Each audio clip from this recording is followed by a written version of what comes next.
자, 오늘 우리에게 주시는 하나님의 귀한 말씀은 사도행전 7장 34절에서 38절까지의 말씀입니다. 자, 우리 한 절씩 교독하도록 하겠습니다. 사도행전 7장 34절에서 38절. 내 백성이 애굽에서 괴로움 받음을 내가 확실히 보고 그 탄식하는 소리를 듣고 그들을 구원하려고 내려왔노니 이제 내가 너를 애굽으로 보내리라 하시니라.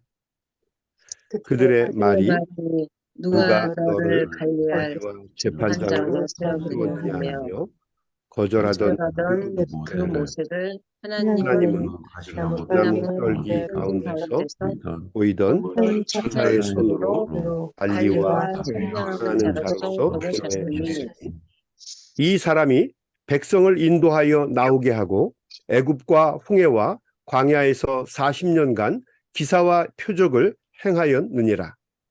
이스라엘 자손에 대하여 하나님이 너의 형제 가운데서 나와 선지자를 세우리라 하였도다. 곧 이 모세라. 우리 다 같이 한 목소리로 읽겠습니다. 산에서 말하던 천사와 우리 장들과 함께 광야 교회에 있었고 살아있는 사람 말씀을 받아 우리에게 주던 자가 이 사람이라. 아멘. 아멘. 교회의 주인은 예수 그리스도입니다. 당신을 주로 고백하는 사람들, 주는 그리스도시요 살아계신 하나님의 아들이십니다라고 고백하는 사람들 위해 주님께서 세우신 당신의 교회입니다. 그래서 교회를 주장하시고 인도하시는 분은 결국에는 우리 주님이십니다. 겉으로 보기에는 사람이나 어떤 집단이 마음대로 하는 것 같아도 그 교회를 이끄시는 분은 결국 궁극적으로는 우리 주님이십니다. 왜냐하면 주님이 교회의 주인이시기 때문이죠. 예수님의 승천과 함께 본격적으로 시작된 초대 교회는 예루살렘의 유대인 중심의 교회였습니다. 그러나 그 구성원들 중에는 헬라파 기독교인들도 적지 않았습니다. 그리고 유대파 기독교인들과 헬라파 기독교인들 사이에 분쟁이 일어나면서 결국 주님은 그동안 교회가 예상하지 못했던 새로운 변화와 전환점을 맞이하게 하셨습니다. 그것은 교회의 미래가 유대인 중심의 교회에서 이방인 중심의 교회로 바뀌는 것이었습니다. 물론 시간이 지나면서 우리가 사도행전을 보게 되면 교회는 본격적으로 바뀌어 나가는 것을 사도행전을 보면서 우리가 알 수가 있습니다. 그렇지만 그 전에 이미 교회의 지도자들은 난공불락의 성 같았던 유대인 중심의 예수님의 12제자 체제에서 이방인 중심으로 새롭게 뽑히게 된 7명의 헬라파 집사들, 이들을 지도자 체제로 해서 점차적으로 바뀌게 됩니다. 그 전면에는 과부들에게 밥을 공개하는 문제 때문에 분쟁이 일어난 것처럼 보이지만 실제로는 그 외에도 많은 변화와 도전들이 주변에 있었을 것이고 무엇보다도 주님께서 계획하시는 일들이 있었을 것입니다. 아무튼 하나님은 12사도들 외에도 7명의 충실한 일꾼들을 미리 준비하셨다는 겁니다. 하나님은 언제나 사람들을 홀로 남겨두지 않으시고 함께 일할 동역자들을 주십니다. 그것은 옛날이나 오늘 이 시대나 변함이 없습니다. 오늘 우리가 읽은 말씀은 그 7명의 집사들 중에서도 가장 발군의 역할을 감당했던 스데반 집사에 관한 말씀입니다. 이 스데반 집사도 역시 헬라파 기독교인이었습니다. 7명의 모든 집사가 다 헬라파 기독교인이에요. 그러니까 그 교회가 유대파 중심에서 헬라파 중심으로 바뀌어가고 있었고 우리 주님께서는 먼저 지도자들을 유대인 중심에서 헬라 중심으로 다 바꾸신 것입니다. 교회 안에 어려운 이들을 돕는 사명을 위해서 7명의 집사들이 선출되었지만 그리고 이 스데반은 그 중에 한 분이었지만 시간이 지나면서 초대교회 안에서 그들의 역할이 아주 중대한 사도로서의 역할로 자리매김을 해나가게 됩니다. 특별히 스데반은 예루살렘에서 열심히 복음을 전했습니다. 예수님의 복된 구원의 소식, 십자가의 은혜를 사람들에게 증거했습니다.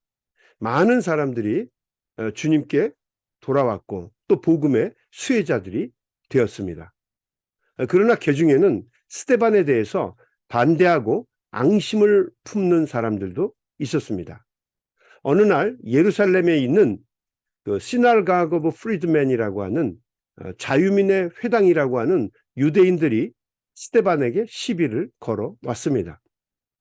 사도행전 6장 9절 말씀에 보게 되면 이 자유민의 회당은 구레네 사람들, 또 알렉산드리아인들, 길리기아인들, 아시아에서 온 사람들로 구성된, 그들로 만들어진 회당입니다. 이들이 결국 스데반이 유대교의 성전 신앙을 모독한다는 이유를 들어서 산헤드린 법정에다가 이 스데반을 넘기게 됩니다.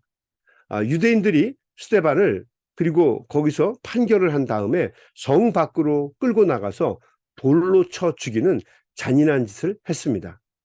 스데반은 예수님의 이름으로 죽임을 당한 기독교 역사상 최초의 순교자가 됩니다. 그는 기소당해서 끌려간 산헤드린 앞에 당당했습니다. 특별히 스데반은 교회의 역사를 최초로 정리한 사람이에요. 아브라함부터 솔로몬에 이르기까지 기독교를 잘 정리해서 첫 번째로 증거한 사람이 바로 스데반입니다. 특별히 스데반이 자유민의 회당에 속한 유대인들에게 전한 말씀 중에서 오늘 우리가 읽은 이 말씀은 모세가 이스라엘 백성들과 함께 출애굽을 해서 광야에서 40년 동안 거할 때에 경험했던 신앙생활을 광야교회라고 설명한 내용의 말씀입니다. 이 광야교회라고 하는 표현이 상당히 독특하고 생명력이 있습니다. 유대인들은 자신들의 정신적인 메카인 예루살렘 성전이 하나님이 임재하시는 유일한 곳이라고 믿었습니다. 그들은 이 믿음을 부인하거나 도전하는 사람들을 가차없이 어김없이 배교자라고 정죄를 하고 그를 죽이거나 출교를 시켰죠. 이런 유대인들에게 스데반은 하나님의 성전은 이 예루살렘 성전만이 아니라 오래전에 광야교회라고 하는 이름으로 이미 존재했었다라고 주장을 합니다.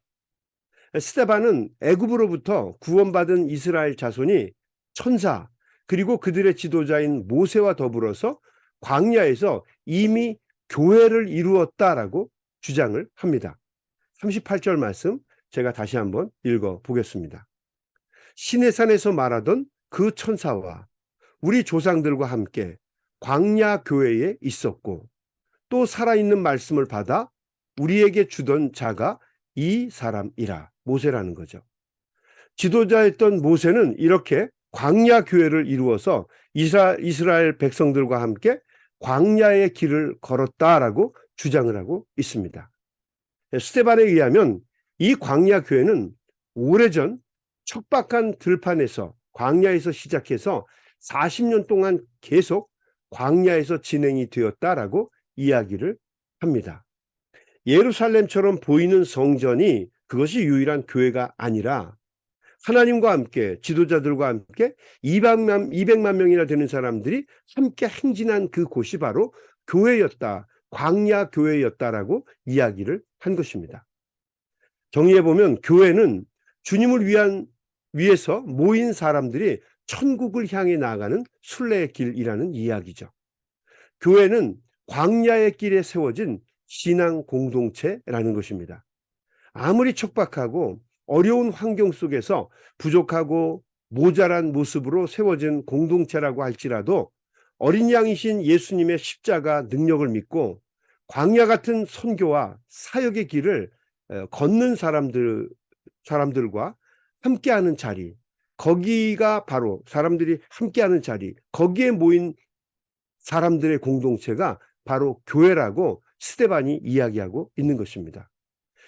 교회의 가장 중요한 핵심 요소는 하나님이 함께 하시는 임재라는 이야기입니다. 좋은 모양이나 웅대한 자태가 아니라 우리의 주인이신 주님이 함께 하시면 그것으로 이미 충분한 교회가 된다는 이야기를 하고 있는 것입니다. 황량한 광야라도 하나님이 함께 계시고 200만 명이 넘는 성도들이 있고 모세나 아론과 같은 지도자들이 있었기에 충분한 교회다라고 스데반은 선언하고 있는 것입니다. 스데반 같은 1세기 초대 교회의 인물이 이런 생각을 가지고 있었다는 것이 상당히 놀라울 따름입니다. 스데반은 이 진술을 당당하게 한 후에 구차한 목숨 구걸하지 않고 주님과 함께 하나님의 나라에 들어가게 됩니다. 기독교 역사상 처음으로 순교자가 된 것이죠. 이 교회는 순교자의 피 위에 서 있습니다. 그러니까 여러분, 교회를 섬기면서 우리가 헌신하고 희생하는 것은 어쩌면 당연한 모습인지도 몰라요. 우리 성도들의 피와 땀과 눈물 위에 세워지는 것이 교회입니다. 끊임없이 기도하고 하나님의 말씀을 받아 누리고 하나님의 역사를 이루는 곳, 그것이 바로 교회입니다. 기독교 역사에 보면 많은 순교자들이 등장합니다. 기독교인들을 좋아하지 않았던 로마의 황제들에 의해서 수많은 신앙인들이 처음에 죽음을 당하게 되죠. 순교를 당하게 됩니다. 우리에게 친숙한 황제의 이름들이 있죠. 뭐 트라야누스라든지 아우스 아우렐리우스라든지 또 검은 고양이 네로 같은 우리에게 익숙한 이름을 가진 황제들 밑에서 많은 순교의 일들이 일어나게 됩니다. 그 중에 우리 성도님들에게 새롭게 알려드리고 싶은 사람이 누구냐면 166년에 로마에서 참수를 당한 저스틴 마터라고 하는 사람이 있어요. 저스틴 마터. 유스티누스라고도 우리가 이야기를 하기도 합니다. 유스티누스. 제가 그냥 유스티누스로 통일을 하도록 하겠습니다. 스데반이 최초로 기독교 교회사를 전하고 순교를 당했다면 이 유스티누스는 기독교 최초로 기독교를 변증하다가 순교를 당한 분이에요. 굉장히 철학적으로 논리적으로 기독교를 변증했죠. 그래서 기독교 최초의 변증서를 기록한 사람이 바로 이 유스티누스입니다. 이 유스티누스는 사마리아 지역 출신의 사람이었어요. 유대교가 한창 지배하고 있는 환경 속에서 이교도로 살았던 사람입니다. 그러니까 원래 신앙인이 아니었다는 이야기죠. 하지만 그는 참된 진리를 찾아서 공부하는 학자였습니다. 스토아 철학에 정통했고 또 플라톤 철학을 열심히 공부했고 수많은 학문을 익힌 학자였습니다. 그러던 어느 날 해변에서 사색을 하다가 우연히 한 노인을 만나게 됩니다. 그리고 그 백발의 노인과의 대화 속에서 이런 이야기 저런 이야기를 하다가 이 노인이 유스티누스에게 진리에 대해 이야기를 한마디 해 주었어요. 그 내용이 무엇이었냐면 성경, 특별히 구약 성경에 나오는 예언자들은 진리를 발견한 사람들인데 그들이 마지막에 발견한 최고의 진리는 예수 그리스도였다라고 말해줍니다. 그리고 이 유스티누스에게 남은 시간을 그들처럼 예수 그리스도를 추구하며 살아라라고 조언을 하고 사라집니다. 순간적으로 사라졌어요. 이 놀라운 일을 경험한 후에 유스티누스는 정말 회심을 하게 됩니다. 그리고 시간이 갈수록 더욱더 예수 그리스도를 사랑하고 그분만 증거하고 전하면서 시간을 보내게 되죠. 그의 순교 이야기를 담고 있는 책이 거룩한 순교자들의 순교라고 하는 5장으로 챕터 5로 구성된 책입니다. 특별히 1장에 보게 되면 이 유스티누스가 자신을 신문하고 있던 로마 장관이었던 루스티쿠스하고 대화하는 장면이 나옵니다. 그 중에서 교회에 대해서 이 루스티쿠스가 질문하는 장면이 나옵니다. 여러분 한번 들어보시기 바랍니다. 루스티쿠스가 이렇게 묻습니다. 너희들은 어디에서 모이느냐? 아마 색출해서 근절시키려고 다 잡아가려고 물었던 거죠. 자, 그러자 유스티누스가 이렇게 대답합니다. 어디든 각자가 모이는 곳을 선택합니다. 동일한 장소에 우리 모두가 다 모인다고 상상하는가 본데 그렇지 않습니다. 그 이유는 기독교인들의 하나님은 장소에 제한되지 않기 때문입니다. 하늘과 땅에 충만하셔서 보이지 않기 때문에 어디서든지 신실한 자들은 그분에게 경배 드릴 수 있고 영광을 돌릴 수 있습니다. 자, 그러자 루스티쿠스가 다시 한번 묻습니다. 모이는 장소가 어디인지 말하라. 아니면 너는 너를 추종하는 자들을 어디서 만났느냐? 자, 유스티누스가 이렇게 얘기합니다. 나는 티미 오티니아누스 목욕탕 근처에 있는 마틴의 집 2층에 살았습니다. 현재는 로마에 삽니다. 나는 그의 집 외에 다른 장소를 알지 못합니다. 누구든지 나에게 오고 싶은 자에게 나는 진리의 교리를 가르쳤습니다. 그리고 마지막으로 이 루스티쿠스가 던진 질문이 있어요. 그게 뭐냐면 너는 기독교인이냐라고 이렇게 물었던 거죠. 자, 이 질문에 유스티누스는 나는 기독교인입니다. I am a Christian 이라는 말과 함께 참수형을 당하고 하나님 나라에 가게 됩니다. 여러분, 유스티누스는 특별한 성전에서 하나님을 예배하는 것을 이야기한 사람이 아니라 누구든지 어디서든지 전능하신 하나님을 찾으면 만날 수 있고 예배할 수 있다라고 믿은 사람입니다. 거의 뭐 스테반 조금 다음 세대예요. 별로 차이가 없어요.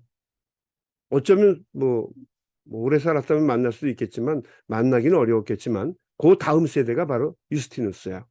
이것은 순교자 스테반과 똑같은 모습이고 똑같은 생각입니다.